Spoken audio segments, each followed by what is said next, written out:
Hello dear students, एक बार फिर आपका ग्लोब एकेडमी के यूट्यूब चैनल पर आप सभी का हार्दिक हार्दिक हार्दिक स्वागत है।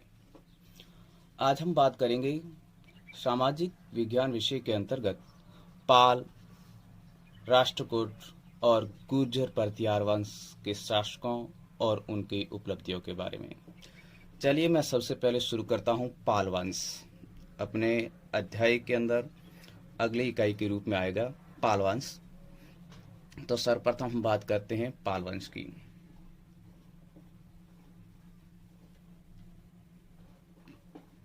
पाल वंश, पाल वंश का संस्थापक था, उसका नाम था गोपाल। पाल वंश का संस्थापक कौन था? गोपाल। गोपाल ने बंगाल के अंदर 750 ईस्वी के लगभग पाल वंश की नींव डाली। कहां पर? बंगाल में 750 ईस्वी में। तो पाल वंश का संस्थापक कौन था? गोपाल था, जिसने बंगाल के अंदर 750 ईस्वी के अंदर इस वंश की नींव डाली, जो इसने 750 से लेकर के 770 ईस्वी तक शासन किया। गोपाल के बाद में इस वंश का सबसे महत्वपूर्ण शासक आता है और उसका नाम है धर्मपाल। ठीक है, धर्मपाल, जिसने 770 से लेकर के 810 ईस्वी तक शासन किया। उसकी धर्मपाल की जो मुख्य उपाधियां हमारे को नजर आती है, या उसने अपने उपाधियां धारण की थी, तो उसके अंदर एक आता है उत्तरापथ स्वामी। उत्तरापथ स्वामी, उत्तरापथ स्वामी किसे कहा जाता था? उत्तरापथ स्वामी धर्मपाल को कहा जाता था।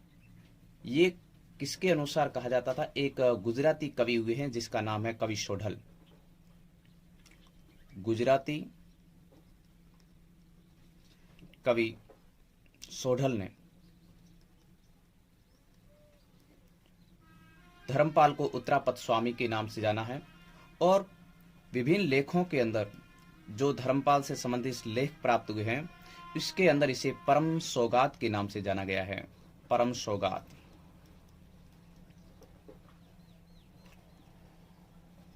धर्मपाल की राजसभा के अंदर एक प्रसिद्ध बौद्ध लेखक था, निवास करता था, जिसका नाम था हरिभद्र। क्या नाम था? हरिभद्र। हरिभद्र एक बौद्ध लेखक था जो धर्मपाल की राजसभा के अंदर निवास करता था। आपको पूछा जा सकता है कि प्रसिद्ध बौद्ध लेखक हरिभद्र किसके राजसभा में निवास करता था? तो धर्मपाल की राजसभा के अंदर निवास करता था। धर्मपाल गुर्जर परतियार शासक वत्सराज व राष्ट्रकूट शासक ध्रुव से पराजित हुआ था। यानी धर्मपाल किस से पराजित हुआ था? तो धर्मपाल गुर्जर परतिहार शासक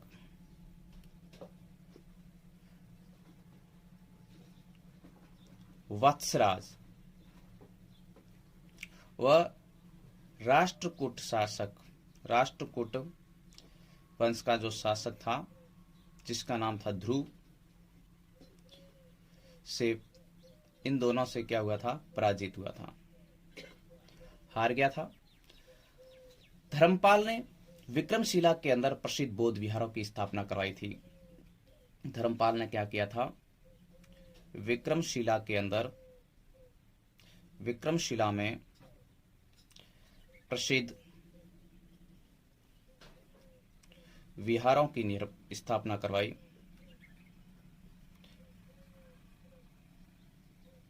स्थापना की थी।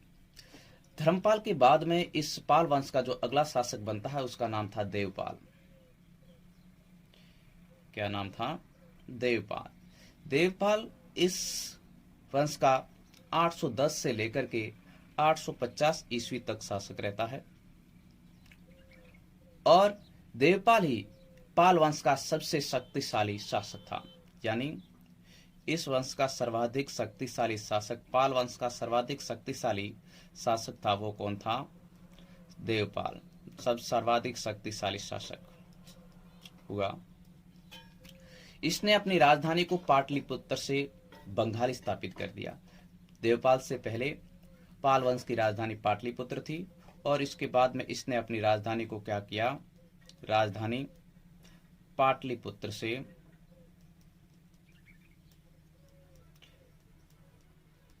बंगाल स्थापित की।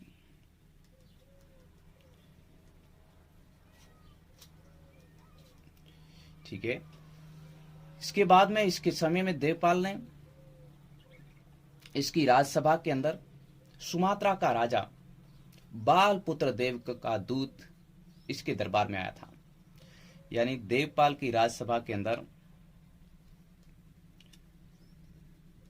राजसभा में, देवपाल की राजसभा में कहां का, सुमात्रा का राजा, सुमात्रा, जावा सुमात्रा, तो सुमात्रा के राजा जिसका नाम था बालपुत्र देव का दूत आया था। पूछा जा सकता है सुमात्रा के राजा बालपुत्र देव का दूत किसके शासनकाल में आया था, तो देवपाल के शासनकाल में आया था। देवपाल के बाद में क्या हो गया, धीरे धीरे धीरे पाल वंश की शक्ति क्षीण होने लगी और इसके बाद में इस वंश का नवा शासक हुआ था जिसका नाम था महिपाल प्रथम। इस वंश का नवा शासक था जिसका नाम था महिपाल प्रथम।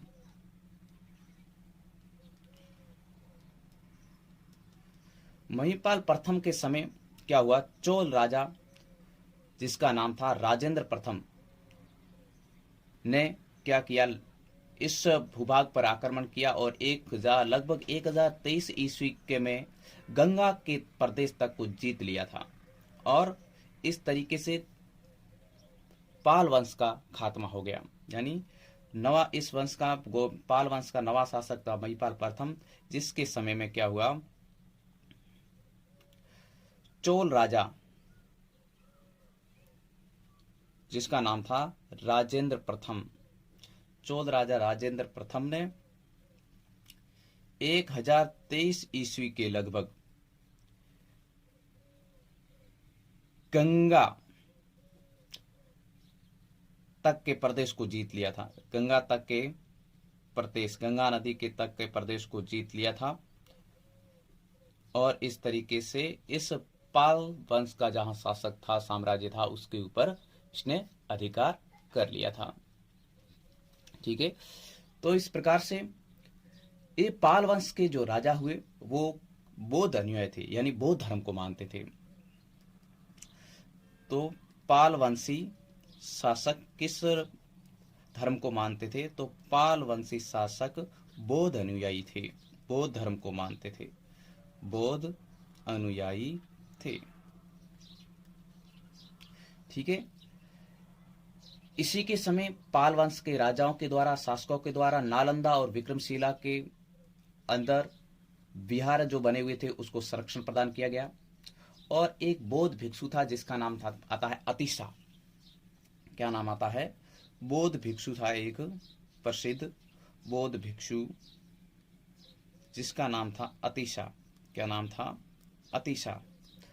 अतिशा जो इस वंश का, यानी पाल वंश का एक 10वां शासक था, 10वां शासक जिसका नाम था नयपाल, 10वां शासक था जिसका नाम क्या था, नयपाल।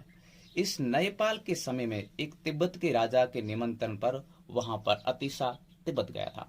10वें शासक नयपाल के समय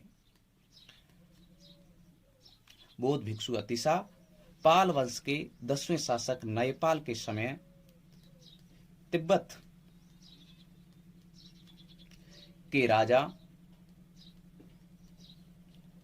के निमंत्रण पर गया था। अतिशा जो तिब्बत के राजा के निमंत्रण पे गया था, तो अतिशा किसके शासनकाल में गया था, नयपाल के शासनकाल में गया था तिब्बत। पाल वंश के जो राजा थे वो कला और वास्तुकला के बहुत ही प्रेमी थे और प्रमुख शिल्पी जो इस पाल वंश के प्रमुख शिल्पी थे उसके नाम आते हैं। तो ये कला और वास्तुकला के बहुत ही प्रेमी थे और इसलिए विभिन्न प्रकार के इन्होंने कला और वास्तुकला के अंदर रुचि दिखाई।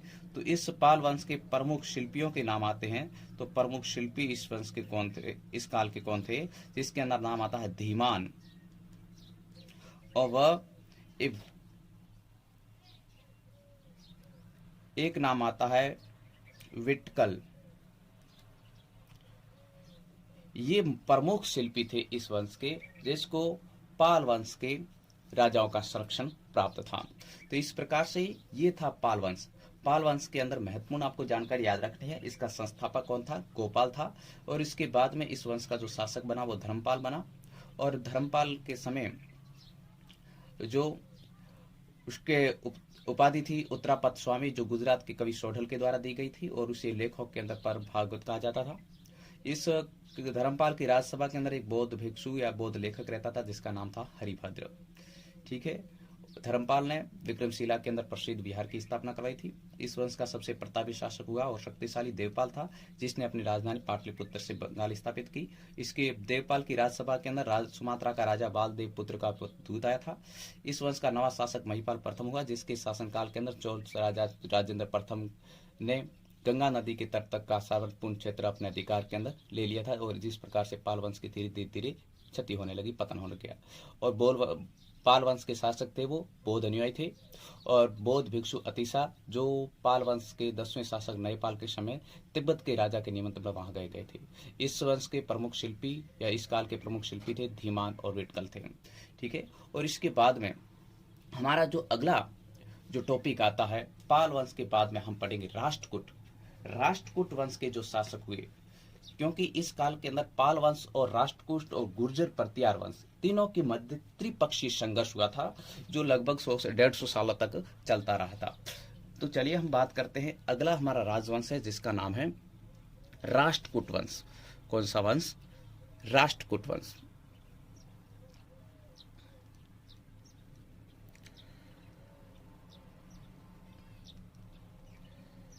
राष्ट्रकूट वंश,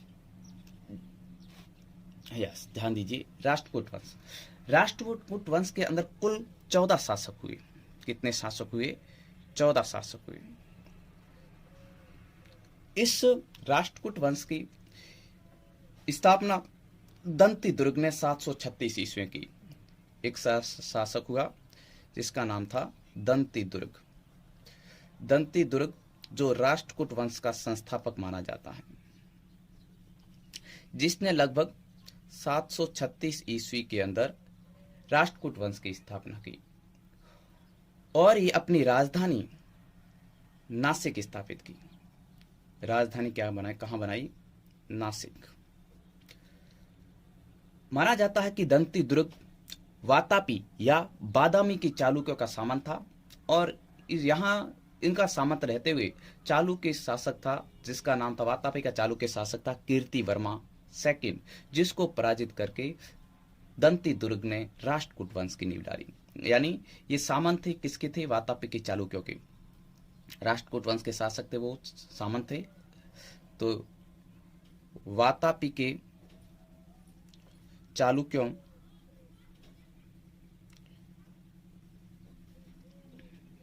के सामंत थे, यानी राष्ट्रकूट वंश के शासक थे वो इसके सामंत थे। और दंती दुर्ग ने क्या किया? चालुक्य शासक जिसका नाम क्या था? कीर्ति वर्मा सेकंड। चालुक्य शासक कीर्ति वर्मा सेकंड को परास्त कर इस वंश की नींव डाली।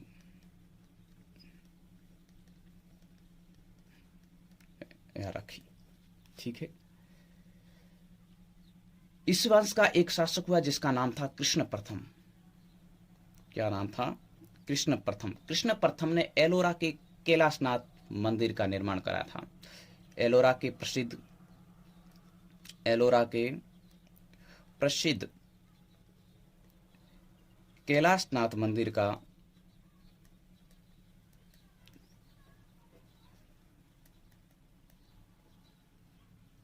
का निर्माण करवाया था।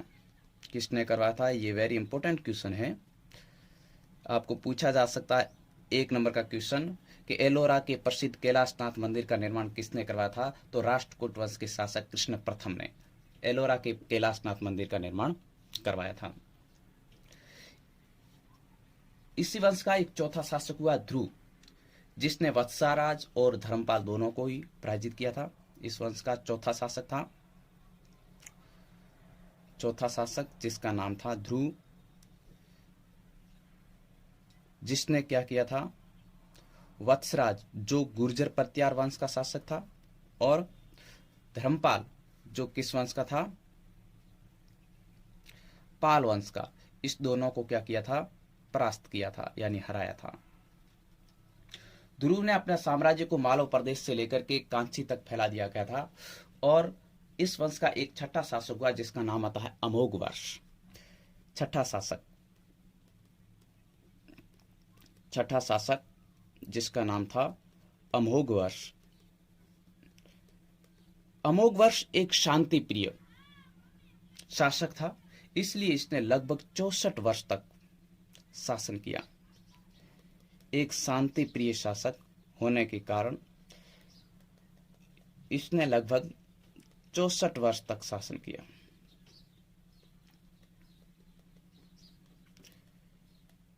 इसने अपनी राजधानी को मानेखेत स्थापित किया। राजधानी मालखेड़ा या मानेखेत, ठीक है। अमोघवर्ष के शासनकाल के दौरान एक अरबी यात्री सुलेमान आया था, जिसने इसकी तुलना विश्व के तत्कालीन 4 शासकों में की है। सुलेमान ने, जो अरबी लेखक था सुलेमान ने इस अमोघवर्ष की तुलना विश्व के तत्कालीन 4 प्रमुख शासकों में इसकी तुलना की है। इस वंश के अंदर, राष्ट्रकूट वंश के अंदर अगला शासक होता है कृष्ण द्वितीय और इंद्र तृतीय। कृष्ण द्वितीय और इंद्र तृतीय ने कनौज का उस समय तत्कालीन एक शासक था जिसका नाम था महिपाल, जिसको पराजित करके उसको भागने पर विवश कर दिया था। किसने किया था? कृष्ण सेकंड व इंद्र तृतीय ने महिपाल, कन्नौज का शासक, कन्नौज के तत्कालीन शासक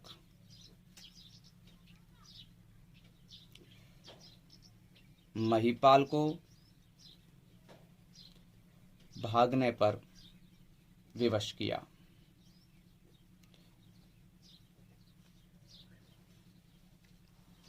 इस वंश के अंदर एक 12वां शासक हुआ जिसका नाम है कृष्ण तृतीय। क्या नाम था? कृष्ण तृतीय इस वंश का 12वां शासक था, जिसके समय चोल शासकों ने संघर्ष शुरू कर दिया था। कृष्ण तृतीय के समय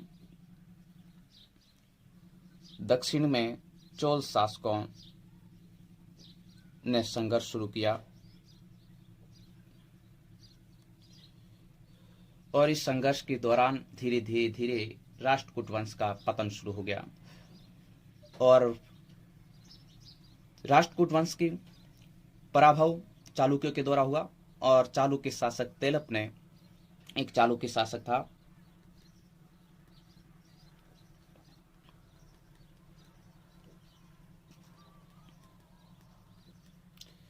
तेलप ने 973 ईस्वी के अंदर मानेखेत पर अधिकार कर दिया। जो राष्ट्रकूट वंश की राजधानी थी मानेखेत, उसके ऊपर चालुक्य शासक तेलप ने 973 ईस्वी के अंदर ईस्वी में राष्ट्रकूट वंश की राजधानी मानेखेत पर अधिकार कर दिया और इस प्रकार से राष्ट्रकूट वंश के शासकों का अंत हो गया। राष्ट्रकूट वंश के जो शासक थे, ये शासक, राष्ट्रकूट वंश के शासक बौद्ध वैदिक धर्म को मानते थे। राष्ट्रकूट वंश के शासक वैदिक धर्म को मानते थे। किस धर्म को मानते थे? वैदिक धर्म को मानते थे। और ये संस्कृत और कन्नड़ साहित्य के पोषक थे। किस साहित्य के? यानी इसके काल के अंदर संस्कृत व कन्नड़ भाषा में साहित्य की रचना हुई।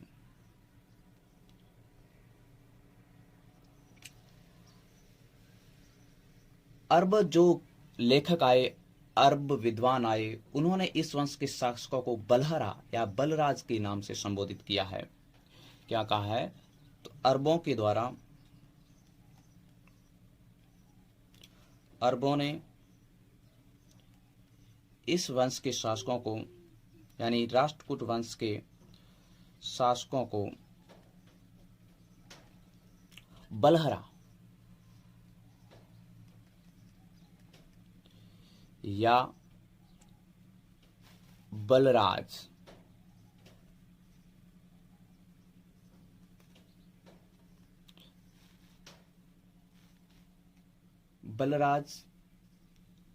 नाम से संबोधित किया।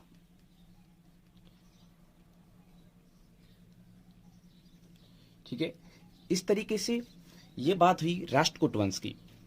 राष्ट्रकूट वंश के अंदर सबसे एक बार पुनः नजर डालिएगा, बात करते हैं राष्ट्रकूट वंश के अंदर। ये ध्यान दीजिए, ये राष्ट्रकूट वंश के अंदर कुल 14 शासक हुए और इसके राष्ट्रकूट वंश की स्थापना या संस्थापक माना जाता है दंतीदुर्ग को, जिसने 737 ईस्वी के अंदर इस वंश की नींव डाली और उसने अपनी राजधानी को नासिक स्थापित किया।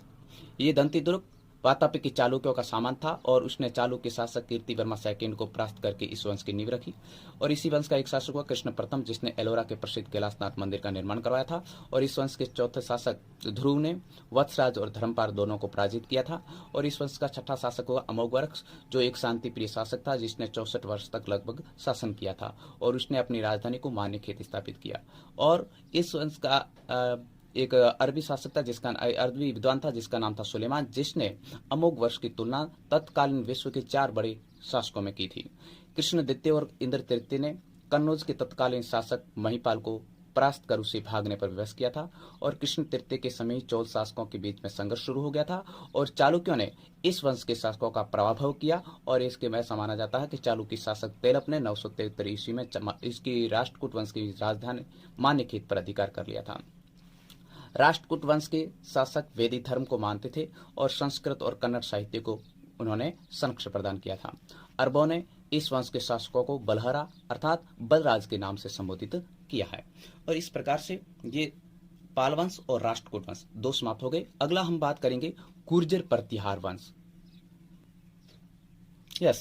अगला हम बात कर रहे हैं गुर्जर प्रतिहार वंश। गुर्जर प्रतिहार वंश जो त्रिपक्षीय संघर्ष के अंदर तीसरा मोर्चा था, जो त्रिपक्षीय संघर्ष हुआ था गुर्जर प्रतिहार, पाल वंश और राष्ट्रकूट वंश के शासकों के बीच में हुआ था। गुर्जर प्रतिहार वंश, इसकी स्थापना जो मानी जाती है कि एक हरिश्चंद्र नामक व्यक्ति था जिसने इसकी स्थापना की थी। इसका संस्थापक माना जाता है हरिश्चंद्र। लेकिन इस वंश का प्रथम महत्वपूर्ण शासक हुआ, उसका नाम है नागभट्ट प्रथम। तो हम बात करते हैं नागभट्ट जो प्रथम था, जो इस वंश का यानी गुर्जर प्रतिहार वंश का प्रथम महत्वपूर्ण शासक था।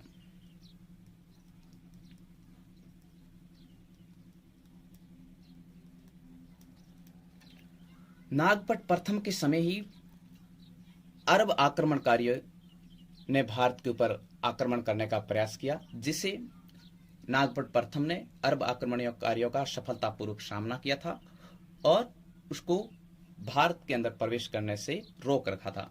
इसलिए ग्वालियर प्रशस्ति के अंदर नागभट्ट प्रथम को मलेशियों का नाशक कहा जाता है। क्या किया था इसने? अरब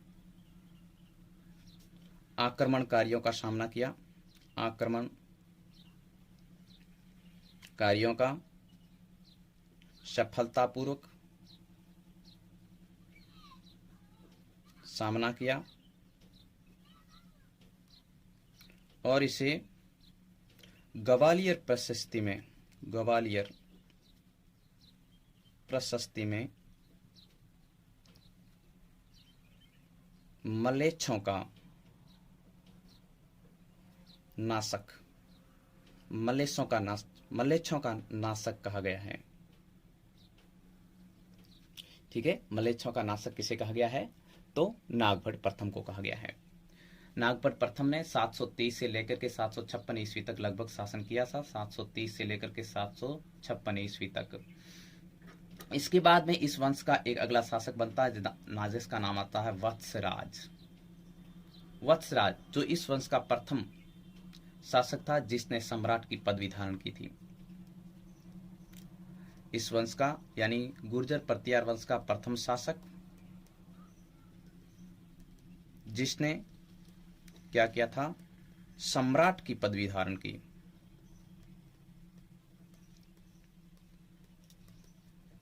इसने 780 से लेकर के लगभग 805 ईस्वी तक शासन किया था। वत्सराज ने धर्मपाल को पराजित किया और ध्रुव से स्वयं पराजित हो गया था और त्रिपक्षीय संघर्ष की शुरुआत वत्सराज के समय ही मानी जाती है। वत्सराज के समय यानी इसके समय त्रिपक्षीय संघर्ष की शुरुआत, त्रिपक्षीय संघर्ष की शुरुआत हुई। ठीक है, वत्सराज के बाद में इस वंश का जो शासक बनता है जिसका नाम आता है नागभट्ट सेकंड, जो वत्सराज का पुत्र था, नागभट्ट सेकंड। नागभट्ट सेकंड ने 816 ईस्वी में क्या किया? गंगा घाटी पर हमला किया और कन्नौज पर अधिकार कर दिया। ईस्वी में गंगा घाटी पर आक्रमण कर कन्नौज पर अधिकार कर दिया। कन्नौज पर अधिकार कर लिया था। इस समय सबसे महत्वपूर्ण जो क्षेत्र था, वो केंद्र बिंदु था, वो कन्नौज ही था। इसी के लिए ही तीनों पक्षों के अंदर संघर्ष हो रहा था और इसने अपनी राजधानी कन्नौज स्थापित की। नागभट्ट तृतीय ने अपनी राजधानी किसे बनाया? कन्नौज को। और नागभट्ट द्वितीय राष्ट्रकूट वंश के शासक गोविंद तृतीय से परास्त हो गया, तृतीय से पराजित हुआ। ठीक है, इसके बाद में इस वंश का गुर्जर प्रतिहार वंश का जो महत्वपूर्ण शासक आता है उसका नाम है मिहिर भोज प्रथम। क्या नाम है? मिहिर भोज प्रथम, जो गुर्जर प्रतिहार वंश का सबसे महत्वपूर्ण प्रतापी शासक था, सबसे महत्वपूर्ण शासक गुर्जर प्रतिहार वंश का सबसे महत्वपूर्ण शासक होगा मिहिर भोज प्रथम। ये वैष्णव धर्म का अनुयायी था, वैष्णव धर्मानुयायी था और मिहिर भोज ने कुछ उपाधियां धारण कर रखी थी। उसकी प्रमुख उपाधियों के अंदर आदि वराह की उपाधि किसने धारण की थी? मिहिर भोज ने। और प्रभास, ये दो उपाधियां मिहिर भोज ने धारण कर रखी थी। मिहिर भोज प्रथम के समय में अरबी यात्री सुलेमान भारत आया था। अरब यात्री सुलेमान भारत आया।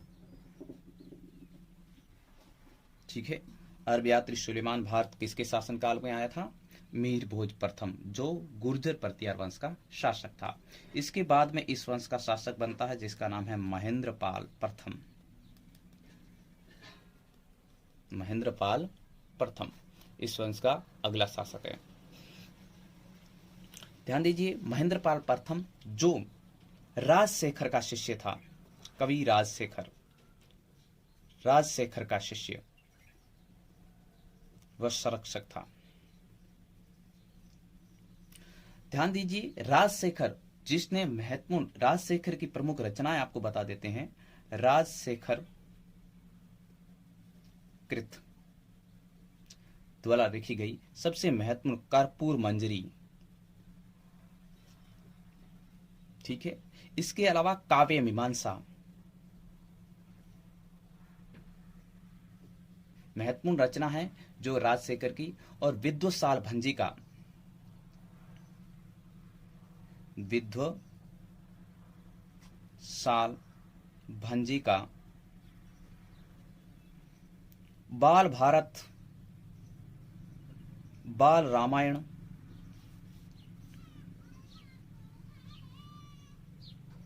बाल रामायण, भुवन कोश आदि रचनाओं की रचना राजशेखर ने की थी। कर्पूर मंजरी, काव्य मीमांसा, विद्व साल भंजी का, बाल भारत, बाल रामायण और भुवन कोश जैसी। महेंद्रपाल प्रथम था इसकी प्रमुख उपाधियां। इसने भी कुछ उपाधियां धारण की थी। इसकी उपाधियों के नाम लिखते हैं कि महेंद्रपाल प्रथम की प्रमुख उपाधियां परम भट्टारक, परम भट्टारक की उपाधि धारण की थी। महाराजा धीराज, महाराजा धीराज और परमेश्वर,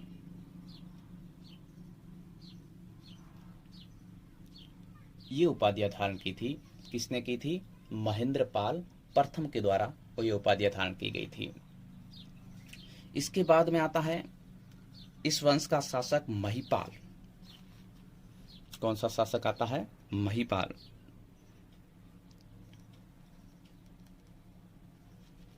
महिपाल, ध्यान दीजिए, महिपाल जो 912 से लेकर के 943 ईस्वी तक इस वंश का शासक रहता है, और महिपाल के समय ही गुर्जर प्रतिहार वंश का पतन शुरू हो जाता है। गुर्जर प्रतिहारों का पतन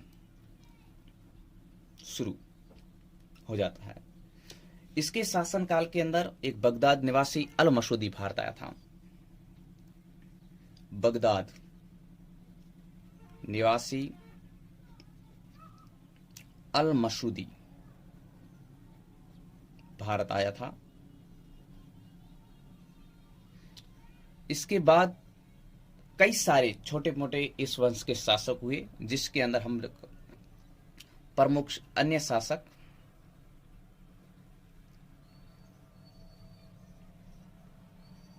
जिसके अंदर नाम आता है भोजदित्य, विनायकपाल,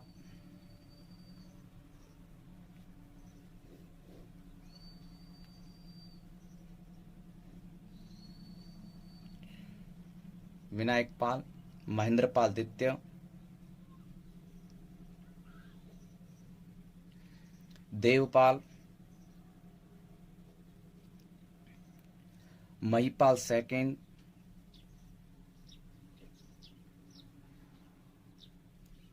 विजयपाल। इन शासकों ने लगभग 1013 ईस्वी तक शासन किया।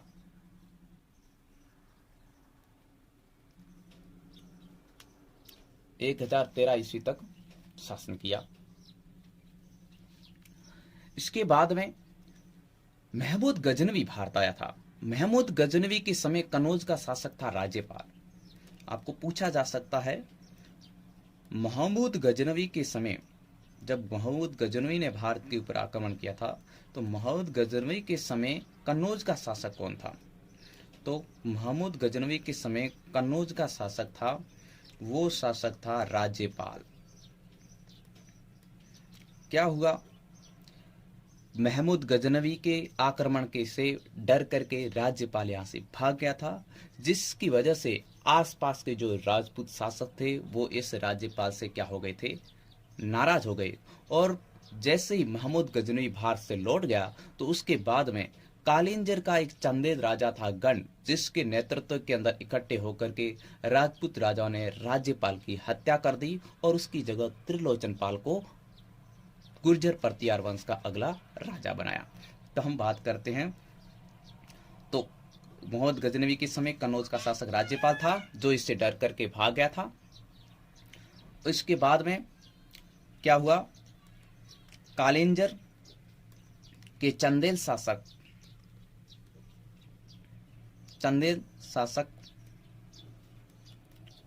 गंड के नेतृत्व में राज्यपाल की हत्या की गई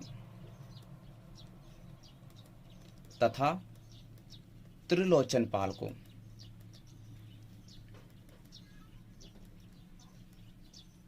शासक बनाया। ठीक है। इस वंश का अंतिम शासक था यशपाल। अंतिम शासक जिसका नाम था यशपाल।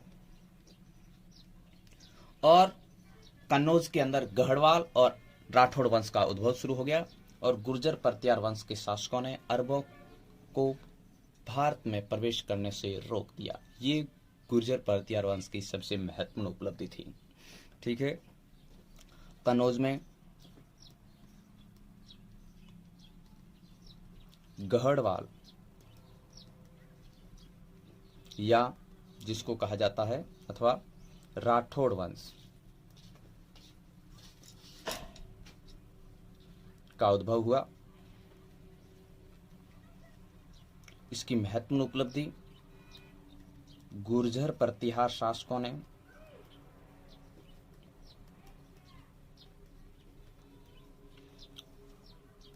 अरबों को आगे बढ़ने से रोका।